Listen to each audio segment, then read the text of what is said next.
Hello. So in this video, we're going to be talking about 10 More Things About Us by Nancy Welch, and I'm joined by Nancy herself. Nancy, first off, thanks for being here with me. Thank you for inviting me. All right, so Nancy Welch is a professor emerita of English at the University of Vermont. I actually had Nancy for the sort of pre-first year training to teach composition, and then I had Nancy as a short fiction instructor. Her debut fiction collection, The Road from Prosperity, was published by Southern Methodist University Press, and her three-story collection, 10 More Things About Us, was winner of the Black River Chapbook Prize and published by Black Lawrence Press. Her short stories have appeared in Plowshares, Threepenny Review, North American Review, Prairie Schooner, and elsewhere.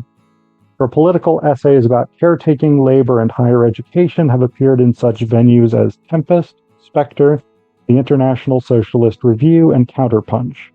She lives in Hanover, New Hampshire, where she's active in Palestine solidarity and the boycott, divestment, and sanctions movement against the Israeli state.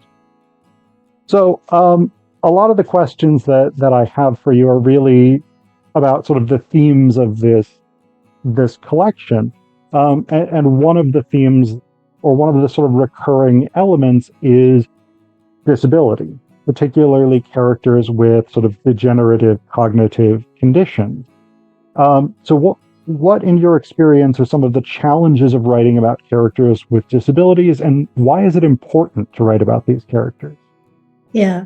So I think I have like a retrospective answer, and then a maybe more being in touch with where I was in the moment of writing these particular stories, and also, pretty much every story I've written over the past 15 years or so.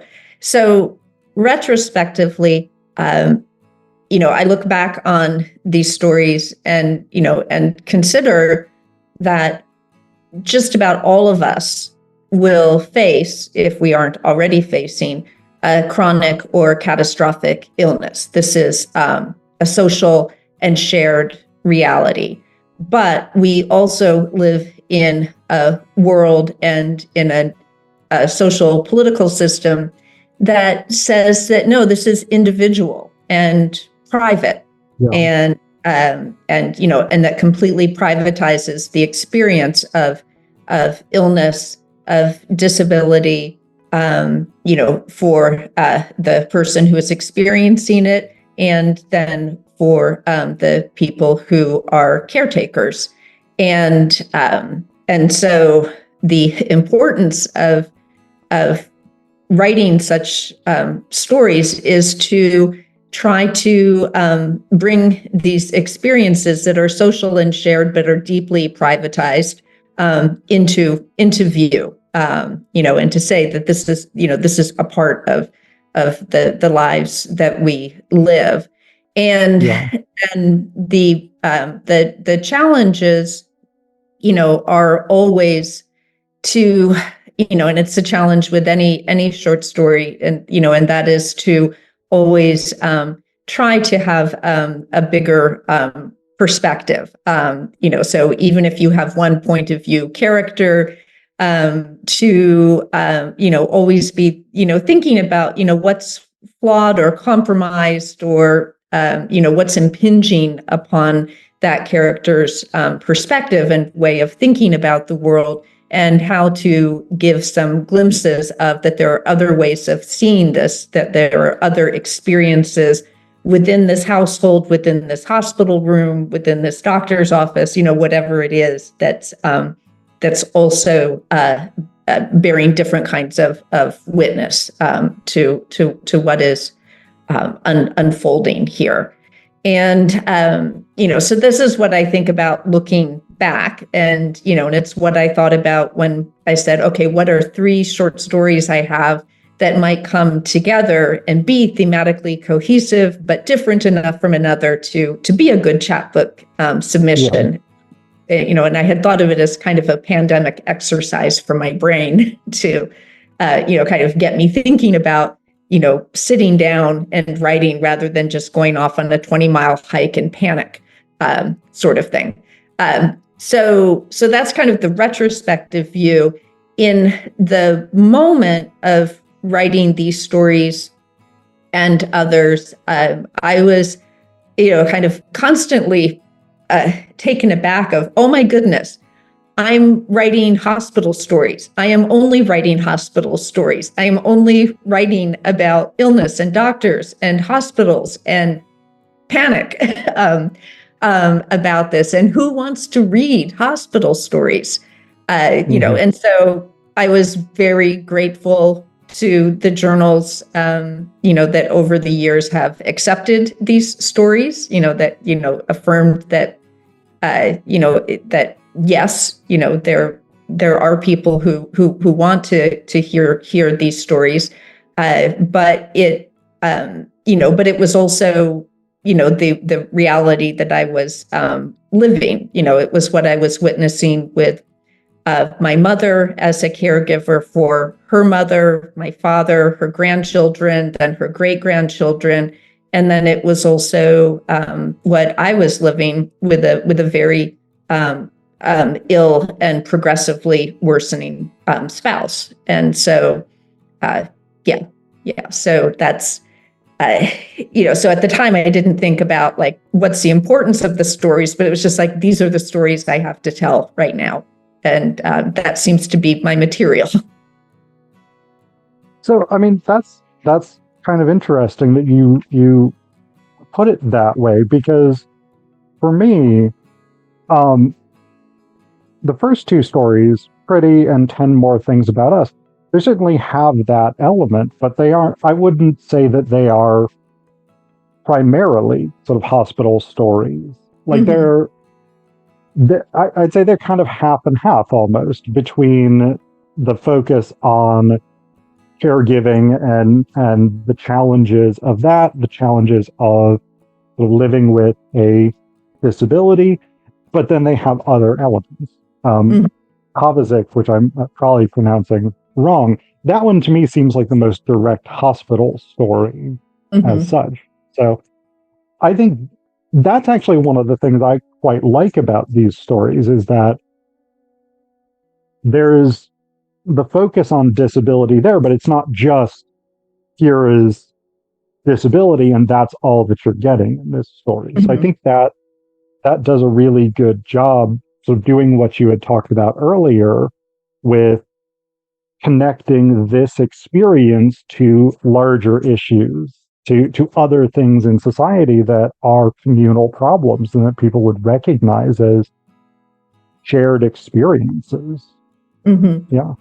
Yeah. So I guess the other, when you are experiencing a serious illness or other kind of emergency, there are so many interior spaces. I mean, I think a lot of these stories started with my sense of an interior space, whether it's in 10 More Things About Us, the living room and kitchen of that house, as she's packing everything up, and as the kitchen is set up as a kind of Houston control to, prevent the father from burning down the house, kind of thing.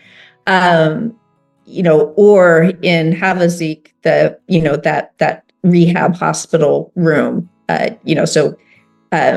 and when you're experiencing, these kinds of events, those interior spaces become very claustrophobic.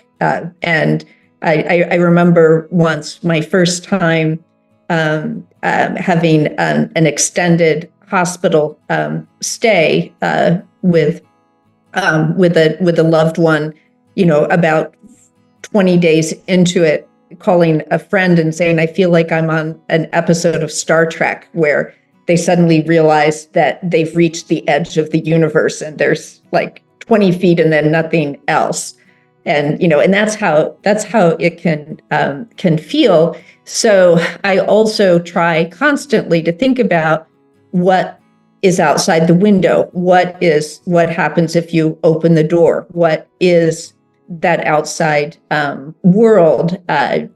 Because it's that outside world that's also setting the conditions what is being experienced in these interior spaces. And it's also the outside world that's an eventful place, and and a place of responsibilities and expectations, and also horrifying events that intersect with what is happening within this particular household or hospital room or whatever it is. Yeah. So I think that sort of takes us to what I'd originally written as the third question that I had sent you. This question of loss, because that's one of the other big themes throughout these stories, whether that's the loss of person who gets kidnapped and murdered in Pretty, whether that's the loss of the house in 10 More Things About Us, whether that's the loss of memories and experiences and physical abilities and things like that, kind of across all of the stories. So why do you think loss is such a compelling narrative element, either in these stories particularly or maybe even more broadly? Yeah. This is when let me give this some more thought. I I know it's guess, a big question. yeah. So,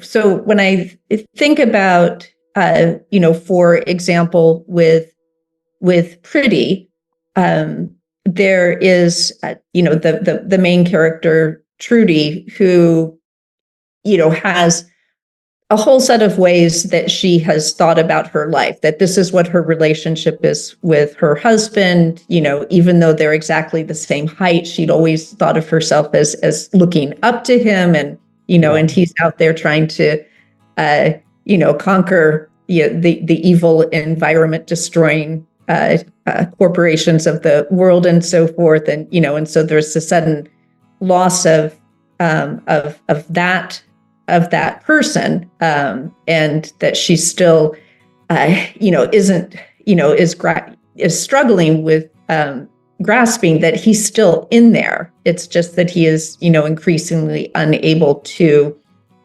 express and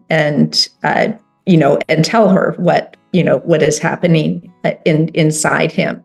And then in 10 More Things About Us, there's the loss of the house, but I think that for that narrator, also how tenuous these family ties are, that beyond this moment, and beyond her sister's wedding the next month, what else is ever going to compel them back together if they don't have this household and this mother and father, and it's a loss of a center of gravity kind of thing. And so that may be the case, at least with those two stories, that it's a loss of whatever was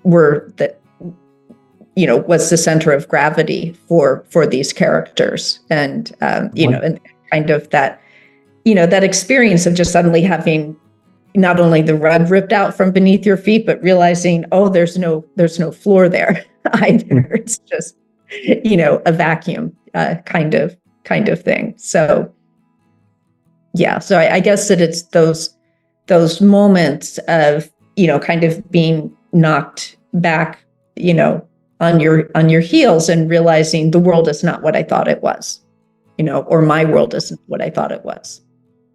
Okay. Yeah. So in that answer, you kind of talked in a couple of different ways about the role of family, or the sort of importance, but also like challenges of family. And that's a big theme throughout this collection. I think that's really central to The Road from Prosperity, your earlier fiction collection. So what's the role of family in your approach to writing? I think here is another one where I have a retrospective reply and then an in the moment kind of reply. So retrospectively, if you think about how illness and also all of our needs are privatized. So healthcare, housing, education, everything that we need for our well-being, health, and happiness. All of this is, it could be social, it could be shared. We certainly live in a world where there is enough money that could fund everybody's basic needs and protect the planet and all of that. But it's, not only privatized, but it's offloaded onto the family, and particularly onto women in the family or onto people who are in feminized professions, low-wage professions. And it's not because this kind of constant care work doesn't matter, but by not only privatizing it, but invisibilizing it, it means that it doesn't have to become a tax on profit and capital accumulation. So, we live in an economic system that depends on our being as well as can be, as able to show up to work, or something done with us when we can no longer show up for work, but doesn't want to pay a dime for it. And so you get the whole idea of the family as that's where care gets organized and taken care of, handled somehow. And so, obviously family can be, the way Marx talked about religion, the heart in a heartless world. And it is also a place of, all kinds of suffering and abuse that, people have long written about, and of, just kind of daily burdens that can seem, not very dramatic, not big news headline worthy, but every day, wear people down and test their consciousness and their compassion.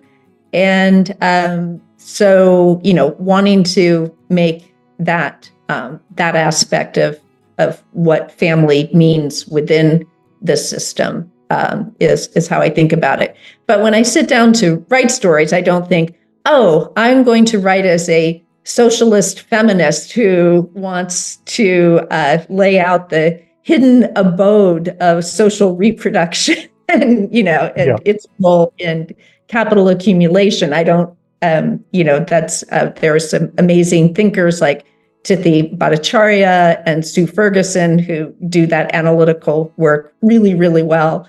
But instead, it's just like, if I, when I begin with a particular room, like the rehab hospital or the living room of the house that is up for sale, and just start thinking, who's there and what are their roles and who and what is showing up.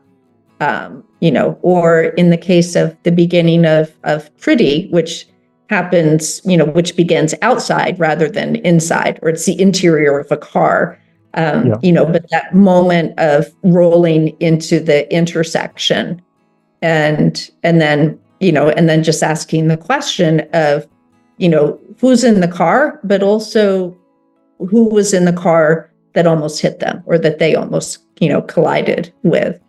And then just starting to follow that. Yeah. So I know you just said that you don't sort of sit down to write from a socialist feminist perspective or whatever it is, but two of your backgrounds, you have training in rhetoric and you have an extensive background with political activism for workers' rights, for Palestine, et cetera, et cetera. So can you talk a little bit more about how those sort of backgrounds as a rhetorician, as a political activist, how those shape your approach to fiction writing and maybe what you want your fiction to do? Yeah. So when I sit down to write as an academic, which I've now put away my academic hat and I don't sit down to do that anymore. But when I used to sit down to write as an academic, I, would usually think about, here's an argument I want to make, or a line of thinking I want to develop, or a state of affairs in the field that I want to intervene in. And, and I'm writing with, with a sense of purpose and direction. And then there may be detours and roadblocks and always really, really interesting complexifications and so forth. But there's a sense of, here's the mission that I am on. And as a fiction writer, I don't, again, I just, I'm like, I want to go back to this particular house, or I want to go back to that moment in the car at that intersection. And I have no idea where it is going to go. And so, and so I'm usually writing with a sense of questions, like, what was it that happened back there? What was that all about? Rather than here's an argument that I want to lay out. And yet I also think that it matters to be involved in the world of perspectives and analysis and argument and so forth, as I do in my political work, because even if I don't sit down to write analytically in my short stories as a socialist feminist, the fact that I'm trying to develop that kind of consciousness and perspective in my life is something that I hope does inform the short stories, and isn't that I'm not writing fiction that's completely at odds with my political commitments and concerns about the world. And I also I write. I seem to just be a completely dedicated short story writer.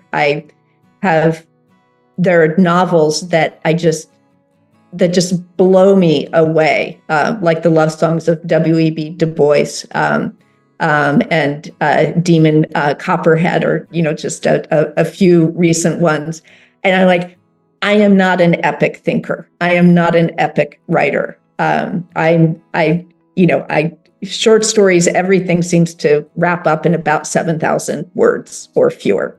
And yet I don't want my short stories to be so interior and insulated and insular, and removed from the rest of the world, that it seems like a complete departure from what I cared about and wrote about as an academic, and what I continue to care and write about as an activist.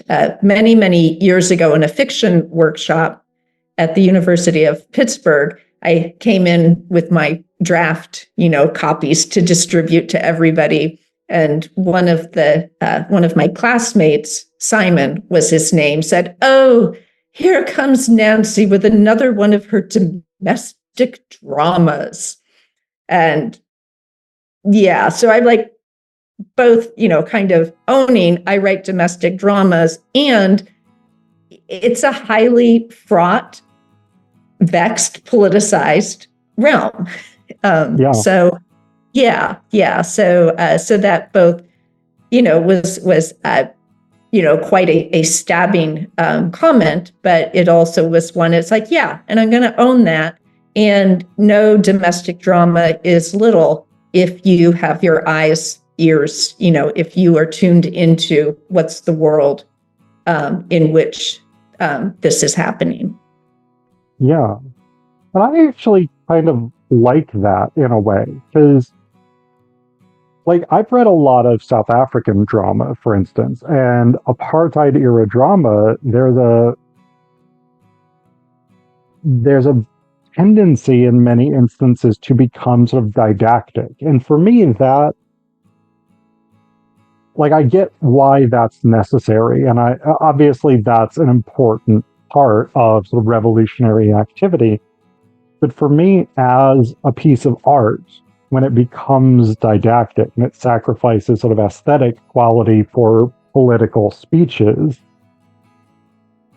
to me, that I'm not a fan of that. Like, I don't find that as compelling.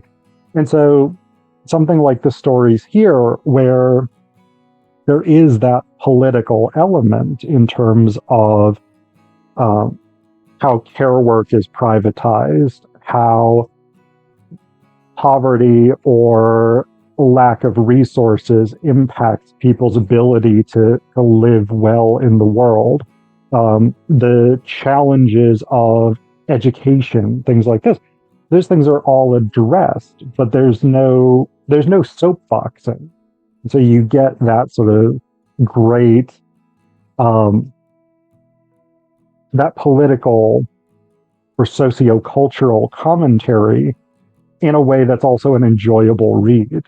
I think that works really, really well with sort of domestic dramas, domestic stories, things like that, because they give you those spaces where it doesn't have to be overtly political, even when it makes a political point. Yeah. And I mean, I do think that, like on the one hand, like I really enjoyed Barbara Kingsolver's Demon Copperhead. And then there are other novels of hers where I get kind of thrown out of the narrative because suddenly, it becomes didactic. It feels like somebody is giving a speech. The implied author seems to suddenly be coming forward in a way that I'm like, wait a minute, this doesn't seem organic to the story. So a lot of it is just like really settling into the very particular everyday details and not getting thrown out of that. At the same time, one of my favorite poems of the moment is Noor Hindi's, fuck your craft talk, my people are dying. So yeah. So there is also a place for outrage and yeah, definitely. So the other thing that we've kind of touched on a couple of times is education. And obviously you were an educator for a long, long time. I had you as an instructor. You're an amazing teacher. Particularly in Pretty, we have Trudy, the protagonist, who is an educator. So how does your experience as a teacher of writing, or as a teacher more broadly, sort of shape your approach to writing? So, I think, first of all, like with that particular story, I think that's the first time I have had a point of view character who's a teacher. So I was a professor for 27 years and have never written about that, in fiction or creative nonfiction. It seems to be something I still don't have a perspective on. Like, what were those 27 years about? And that's not even including grad school teaching before that. But no, I'm trying to remember what the question was. How did teaching sort of shape your approach to writing fiction? How does it impact your approach? Yeah. So first of all, this is kind of going way back, but when I was an undergraduate, I was also working full-time as an overnight police and fire reporter. And, so I went to UMass Boston. Lots of people at UMass Boston in those days had, graveyard shift jobs and then came to school the next day. That's what I did. And my advisor, Hepzibah Ross Kelly, said to me, I want you to take a creative writing course. Your writing is so neat and so tidy and so precise and, and not a spare anything. And I really think you need to take a creative writing course. And I'm like, I can't take a creative writing course. I'm a journalist. Journalists are not creative. And she's like, fiction or poetry, which one? And I was like, I can't do poetry. So I'm like, okay, fiction. And and then discovered that although learning to write short stories for me was a very long and painful process, that also included the title story, The Road from Prosperity, started in a senior workshop where the instructor kept saying, I just don't think you have found your material. This is all technically correct, but I just don't think you found your material.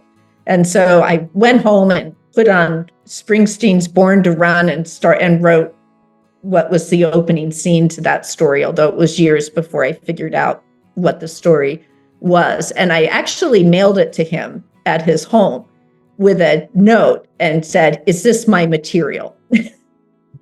And he wrote back, and this is before email, he wrote back and said, yes.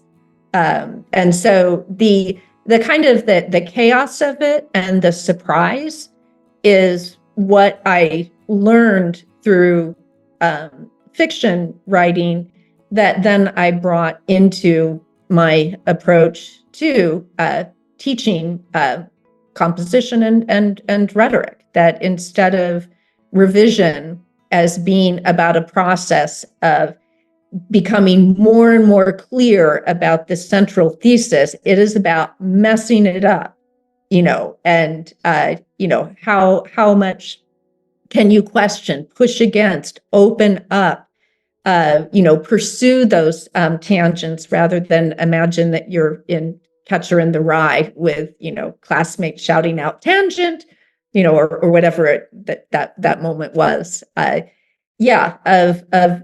just, constantly finding ways to delve into chaos and potentially come to another perspective as a result of that process. So I think that although I enjoyed teaching composition more than I enjoyed teaching fiction workshops, which might be another story, it was the creative writing made me, I think, a much better teacher, I hope, of composition and rhetoric. Okay. There's one specific thing that you had said in our fiction workshop, and this was probably 2010, maybe, that I took that class. Because I was at UVM 2009 to 2011, so probably in 2010 I took your class. This is a small thing, but it's a thing that I've always sort of remembered from that class. You banned any of our characters from ever smoking in a story we wrote.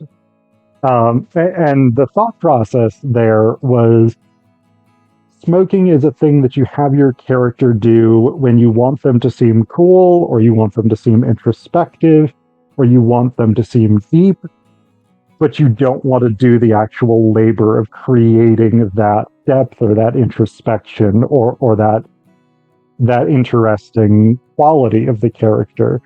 And I think that's a thing. I don't do a massive amount of creative writing anymore, but I do a little bit. But even in my scholarship, that's something that I do try and sort of remember. Like, there are cheap tricks we can use as writers to do particular things. And when we throw those cheap tricks out, the writing becomes better. It messes up the thesis, as you said. And I think that's a really great insight, that we push beyond